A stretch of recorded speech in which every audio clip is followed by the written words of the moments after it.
안녕하십니까, 오은공 목사입니다. 오늘도 저와 함께 네마 성경 공부를 시작하도록 하겠습니다. 네마 성경 공부는 용어 분석 성경 공부로 헬라어로 액티데미, 영어로 오버랩 기법, 줄여서 넷 기법이다 이렇게 하는데, 이는 예수님이 하셨던 성경 공부 방법과 제자들이 했던 성경 공부 방법과 설교 방법입니다. 오늘 저와 함께 나갈 부분은 율법과 세칙의 차이에 대해서, 이 부분에 대해서 말씀을 드리도록 하겠습니다. 율법은 613가지가 있는데, 원래 율법이라는 것은 모세 오경만 율법이라고 했습니다. 그러다가 이제 신약 시대에 와서는 모세 율법뿐만 아니라 모세 오경만 말하는 것이 아니라 구약 전체를 이렇게 이제 율법이다 이렇게 이야기를 하는데, 원래 율법은 모세 오경만을 하는데 모세 오경의 구절이 613구절입니다. 그래서 율법 하면은 율법은 613구절로 이렇게 돼 있다 이야기를 하는 겁니다. 그런데 이 중에서 중요한 것은 사람 뼈마디를 중심으로 해서 248개, 613개 중에서 율법 중에서 중요한 율법, 다시 말하면 지켜야 될, 그래도 그러한 율법에 해당하는 것이 뭐냐면 248개다 이렇게 이야기를 하는데, 사람의 뼈마디가 248개라네. 그런데 실제로는 성인의 뼈마디는 206개라는 겁니다. 근데 옛날 사람들이 그걸 어떻게 알아요? 그래도 어떻게 거의 근접지에 접근해서 248개 사람의 뼈마디가 있다는 걸 알았으니까 참 대단한 거 아니에요. 요즘이야 뭐 엑스레이, MRI를 통해서 완전히 분석이 돼서 206개라고 나오지만 말입니다. 그 자체로도 아주 대단한 거예요. 그리고 유아는 뼈마디가 210개라는 겁니다. 근데 성인이 되면서 놀랍게도 이 뼈마디가 210개의 뼈마디가 붙는다는 거예요. 그래서 206개가 이렇게 된다고 합니다. 그리고 덜 중요한 이제 그 율법은 1년 365일을 기준으로 해서 365개다 이렇게 이야기를 합니다. 그 중요한 건 뭐예요? 사람 뼈마디를 중심으로 해서 248개. 덜 중요한 거, 그것은 1년을 기준해서 365개 이렇게 이야기를 해서 율법이 613개다 이렇게 이야기를 하고 있습니다. 그런데 참 이게 또 참 신기하다 할까요? 참 신비합니다. 그게 뭐냐면 1년이 365일이잖아요. 근데 이걸 기준으로 해가지고 사람의 체온도요 36.5도가 정상입니다. 그렇죠? 똑같이 365가 똑같이 들어가요. 그뿐만 아니에요. 연탄의 무게가 얼마인 줄 아세요? 3.65kg라고 합니다. 3.65kg. 연탄 하나의 무게가. 이게 다 이게 1년을 기준으로 해서 1년 365일을 기준으로 해서 된다는 거예요. 근데 율법도 덜 중요한 게 365개. 1년을 기준으로 이렇게 하고 있다는 걸 여러분들이 기억을 해 주시기를 바랍니다. 자, 그러면 이 율법을 노모스, 율법 이렇게 하는데, 원래 율법은 토라고요. 이제 히브리어는 토라, 헬라어는 노모스, 율법 이렇게 되어 있습니다. 그리고 율법과 계명은 디아데케. 그래서 계명은 또 히브리어는 미츠바 이렇게 되어 있는데, 율법과 계명의 차이는, 율법은 모든 국민에게 다 주신 하나님의 명령입니다. 그러나 계명은 제가 앞에서 한번 설명을 드렸어요. 계명은 각 개인에게 하나님께서 명령하신 그러한 명령, 그러한 말씀이 바로 계명이다 이렇게 말씀을 제가 드린 적이 있습니다. 자, 그렇다면 하나님이 왜 우리에게 율법을 주셨느냐 이거예요. 하나님 왜 율법을 주셨느냐? 그건 뭐냐면 로마서 3장 20절에 보면, 그러므로 율법의 행위로 그의 앞에 의롭다 하심을 얻을 육체가 없나니 율법으로는 죄를 깨달음이니라 이렇게 이야기하고 있습니다. 즉 무슨 말이냐면 죄를 깨닫게 하기 위해서. 뭐해서요? 율법의 정죄를 받아서 죄를 깨닫게. 여러분, 양심에 화인 맞은 사람이라고 나오거든요, 성경에. 양심에 파인 맞는 게 뭔 줄 아세요? 이 양심에 이 굳은 살 베기는 거죠. 발에 손에 굳은 살 베기, 그게 화인입니다. 네? 다시 말하면 양심에 굳은 쌀에 베겼다 이거예요. 그래가지고 그 양심의 가책을 받지 않는 겁니다. 그게 양심의 화인을 맞았다라는 거거든요. 다시 말씀드립니다. 우리가 양심에 화인 맞은 사람들은 회개하지도 못해요. 회개할 줄도 모릅니다. 왜? 잘못을 알지 못해요. 죄가 죄인지도 몰라요. 이번에 어떤 사람이 연쇄 살인을 했어요. 뭐라고 한 줄 아세요? 내가 더 죽이지 않아서 내가 원통하다, 이렇게 말하는 거 제가 들어봤습니다. 인터뷰하는데. 기가 막히지요.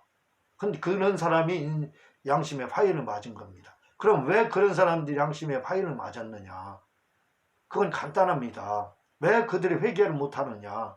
왜 예수님 믿지 않느냐? 회개하지 못하느냐? 그건 뭐냐면 화인 맞아서 그들이 회개하지 못하는 이유는 정죄를 받지 못하기 때문에. 율법의 정죄. 율법이 하는 일은 뭡니까? 너 죄인이다. 너 죄인이다. 그거 해주는 게 율법이에요. 너 율법 어디에서 너 율법에 저쪽 돼서 너는 저 죄가 있다. 그거 이야기하는 게 율법입니다. 율법은 정죄가 목적이에요. 정죄. 너 죄인이다. 너 죄인이다. 그래서 뭐예요? 죄를 깨닫게 해주는 거예요. 로마 3장 20절에서 말하지 않습니까? 율법은 죄를 깨달아. 어떻게 해서? 정죄해서. 네가 죄인이다는 거 정죄하는 겁니다. 너 죄인이야. 너 이런저런 죄 질렀지 않느냐? 율법은 우리에게 양심의 가책으로 끊임없이 정죄하는 겁니다. 양심의 가책으로 끊임없이 너 그거 죄다 이렇게 하는. 근데 화인 맞아봐요. 그걸 몰라요. 죄가 죄인지도 모르는 겁니다. 그러니까 어떻게 회개해요? 우리가 회개를 하려면 중요한 게 있습니다. 율법의 정죄를 받지 않고는 절대로 회개 못해요.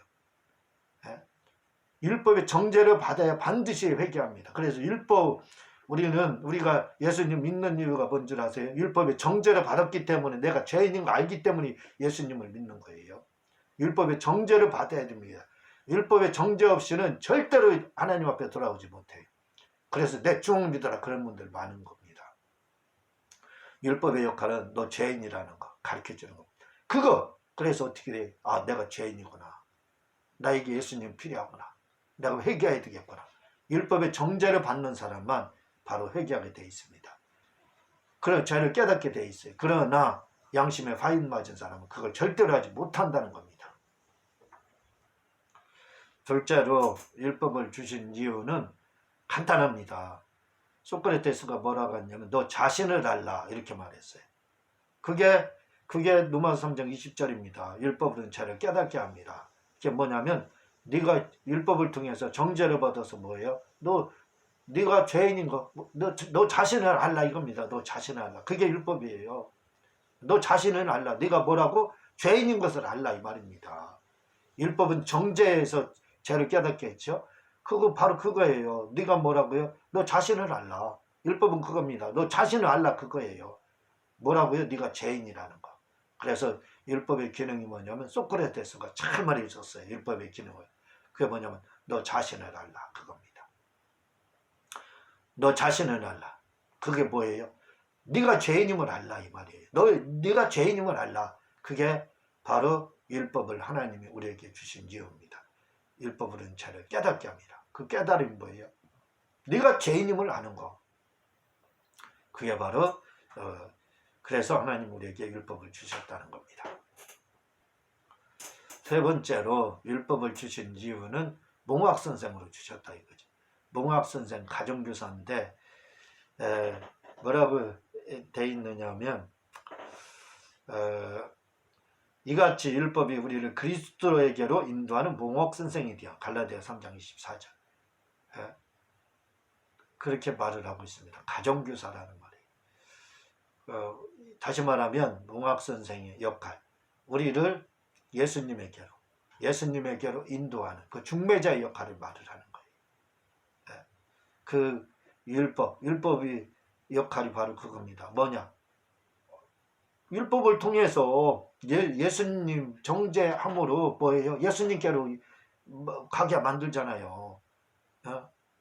그래서 율법이 바로 몽학선생의 역할을 하는 거기 때문에 율법의 율법을 주신 이유는 몽학 선생으로 예수님께 성도들을 인도해 주기 위해서 이렇게 율법을 주셨고, 넷째로는 우리가 이 율법을 주신 이유는 뭐냐면, 율법으로는 구원을 봐봐요. 그러므로 율법 행위로는 그 앞에서 의롭다 하심을 얻을 육체가 없나니, 이렇게 말해요.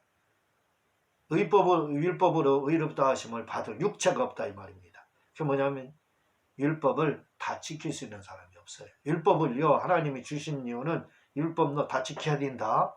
너 이거 다 지켜야 구원받는다. 그래서 다 지켜서 구원받게 하려고 준 게 아니에요.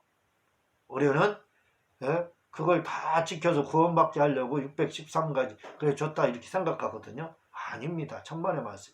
여러분 10계명도 다 지킵니까? 근데 613가지를 어떻게 지켜요? 지킬 수가 없습니다. 이걸 지키자니 여기에서 걸리고, 올무죠. 이쪽에서 지키면 여기에 걸리고 저기에 걸리고 걸리게 돼 있어요. 어디 하나 걸리든지. 율법은 지킬 수가 없는 겁니다. 그래서 율법을 이렇게 주신 이유는, 율법을 주신 이유 지키라고 준 것이 아니라 뭐예요? 율법을 하다 보면 율법을 지킬 수가 없게 돼요. 그럼 뭐가 돼요? 항복하는 겁니다. 손드는 거예요.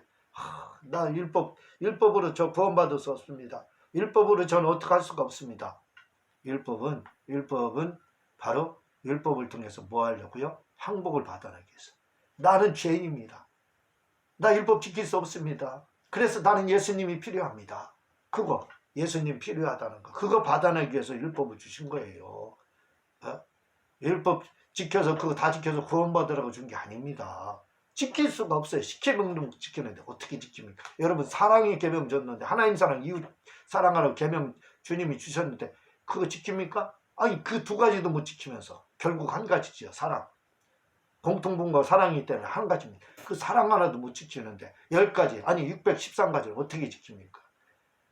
지키라고 준 게 아니에요. 못 지키라고 준 겁니다. 준 거예요. 너 율법으로 구원받을 수 없다는 거. 네가 그거 다 지켜서 구원받아야 되는데 그거 다 지킬 수가 있느냐. 못 지킨다 이거예요. 못 지킬 줄 알고 졌다 이거죠.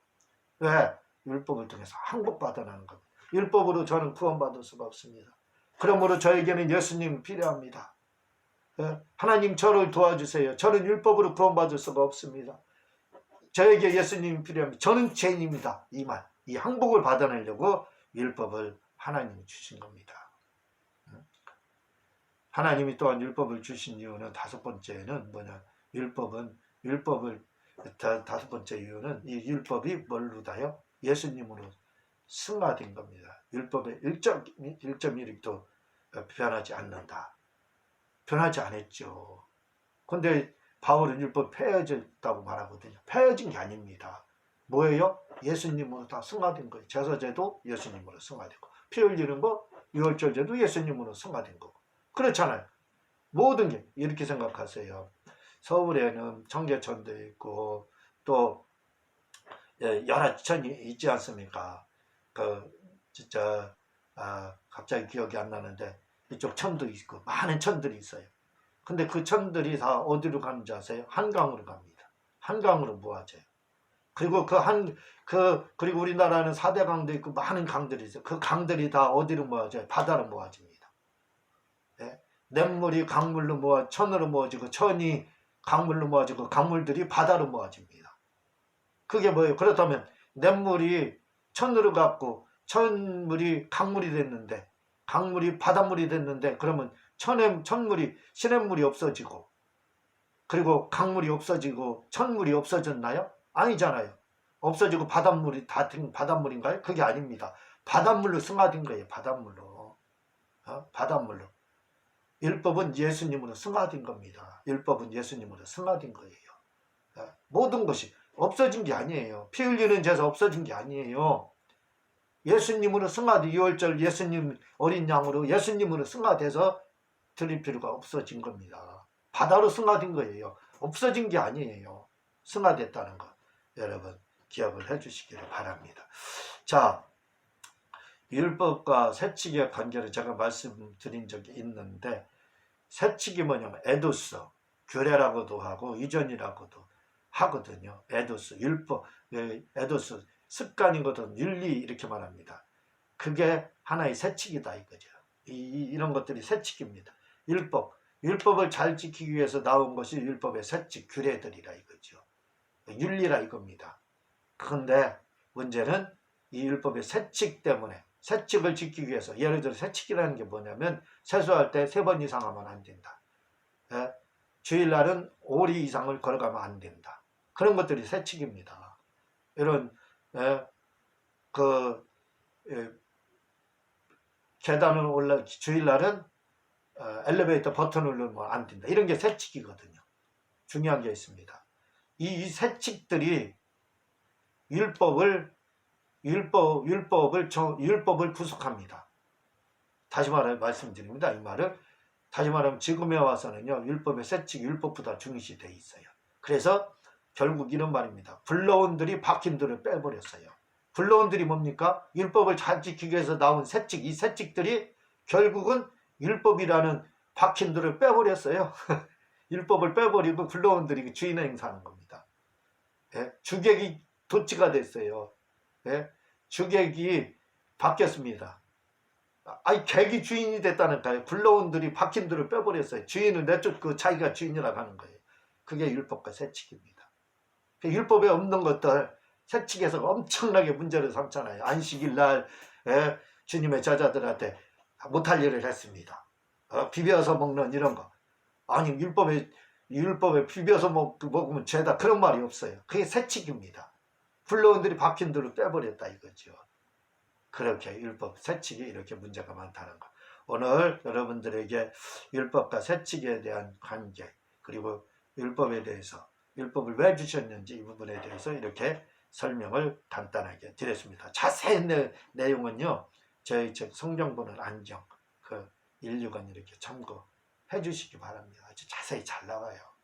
그리고 제가 기독교 방송 설교를 준비하고 있으니까 여러분들 헌금해 주셔서 기독교 방송 설교할 수 있도록 도와주시기를 바랍니다. 고맙습니다.